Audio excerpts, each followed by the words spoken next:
Bipartisan discussions are continuing to make significant headway toward another relief package for the American people.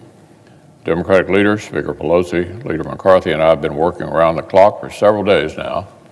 The talks remain productive. In fact, I'm even more optimistic now than I was last night that a bipartisan bicameral framework for a major rescue package is very close at hand.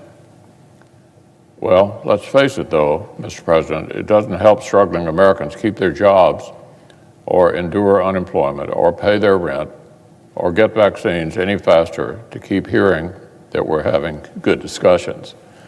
What families across the country deserve, what they have needed and deserved for months now, is an outcome.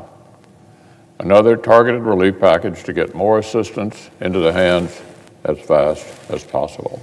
Struggling small business owners have already waited too long for a targeted second round of PPP. Laid-off workers have already waited too long to have expiring programs extended.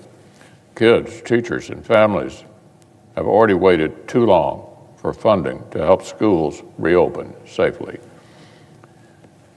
We've already waited too long to fully fund vaccine distribution, so our scientists' historic sprint towards a safe and effective vaccine is followed up by an equally important logistical effort. This has been an unbelievably hard year for our country. We've seen normal daily life grind to a halt and take a record-setting economy right down with it. And even as we've watched doctors, nurses, and researchers make life-saving history, we've lost more than 300,000 Americans entirely too soon. Like I've said, the Senate will be right here until an agreement is passed, whenever that may be.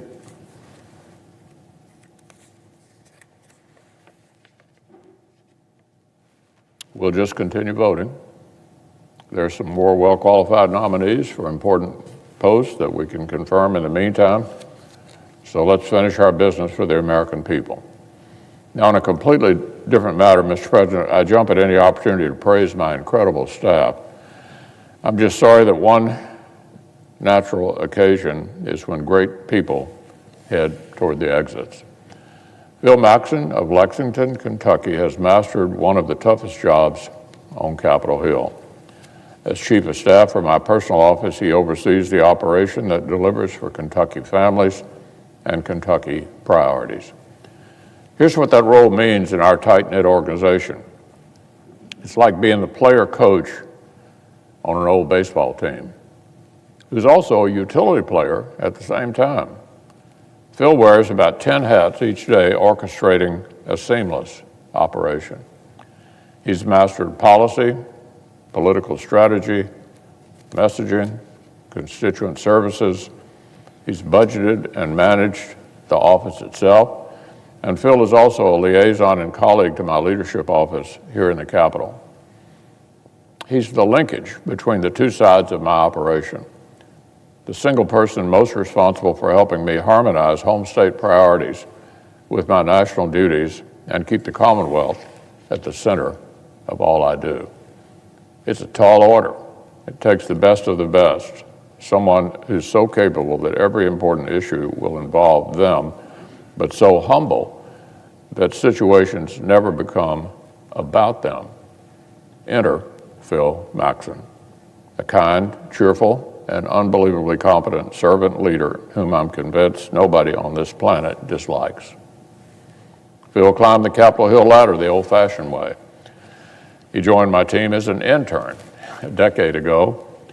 Actually, I think Phil may have snuck a late application into a last-minute opening. If I'm right about that, then his good fortune was ours as well. He's done every job: legislative correspondent, legislative assistant, legislative director, and then the top spot. As one of his old bosses reminded me recently, every time a gap in the office appeared, Phil was the natural choice to fill it. It's not like he elbowed his way up. It's that circumstances and our needs kept pulling him up. He's that good. For the past decade, Phil has walked into every meeting, every markup, every normal day at the office, and every grueling, far-flung codel with total preparation, complete professionalism, and the score of the latest UK game. Another former supervisor of his put it this way: I don't think I ever asked Phil a single question he didn't already know the answer to or didn't find the answer within about 10 minutes. That's high praise when your portfolio ranges from U.S.-Burma relations to the bill grants that improve our roads and everything in between. It helps that Phil is a Kentucky thoroughbred through and through. The man really is dyed in the bluegrass.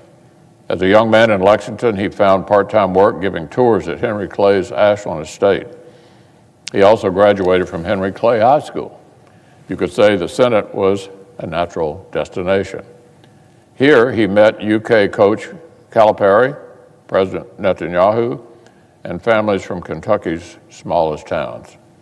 And they all got exactly the same intention, enthusiasm, and warmth from Phil Maxson. He clicks with everyone. He's as affable as he is intelligent. In a town full of big egos and sharp elbows, he stands out because he doesn't try to stand out. For the better part of a decade, virtually every significant win we've notched for our Commonwealth has had Phil at its nucleus. But if you drop by the staff meeting the day after, what you'd hear is Phil explaining why everyone else deserves more credit than he does. Why it really all came down to my leadership or his peers' efforts or the hard work of the junior folks beneath him. In other words, everyone else but him. You'd have to go to everyone else to learn that Phil was the human glue that in fact held it all together. It'd take me all day to list every win Phil helped quarterback for our home state. A state-of-the-art chemical weapons destruction facility in Madison County, the transfer of the Rochester Dam to local ownership, a new wildlife refuge in Henderson County, environmental cleanup and health benefits for nuclear workers in Paducah, the planned construction of a new VA hospital in Louisville, freedom to fish, and the raising of Lake Cumberland, and many, many more. But alas, Mr. President, his dedication to Kentucky is so all-encompassing that he and his wife, Sarah Beth, have decided they don't want to raise their young family anywhere else. So Bea and Phil on Capitol Hill, as friends have called them, plus their two boys, Barbara and Theodore, are homeward bound. I made the same decision myself as a young man, trading in the life of a Senate staffer for a move back home. So I can't exactly fault his decision. Phil needs to spend fewer breakfasts and dinners with me and more of his own burgeoning clan. I get it, but I'm sure sorry to see him go. Phil is the kind of Senate all-star who deserves a full-dress curtain call. He deserves toast and a dinner and a big farewell party. I regret that in these bizarre pandemic times, a floor speech will have to suffice, at least for right now. So Phil, thank you for your years of dedication to the state we both love. We'll miss your brain, we'll miss your heart. You're leaving behind one heck of a fan club all throughout the United States Senate. We wish you all the best in the chapters ahead.